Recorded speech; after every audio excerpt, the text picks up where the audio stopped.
Hi mga koy, so for today's video ay share ko muna sa inyo yung mga experience at realization ko sa loob ng isang linggo kong pagbablog. Yes mga koy, isang linggo na po akong nagbablog at napakarami ko lang na-realize at mga experience na naranasan. Umpisahan na nga muna natin mga koy sa realization.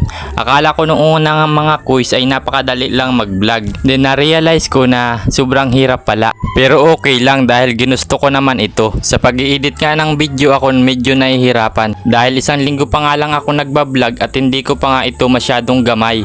Sana dumating din yung time na parang easy na sa akin yung pag-i-edit ng mga video.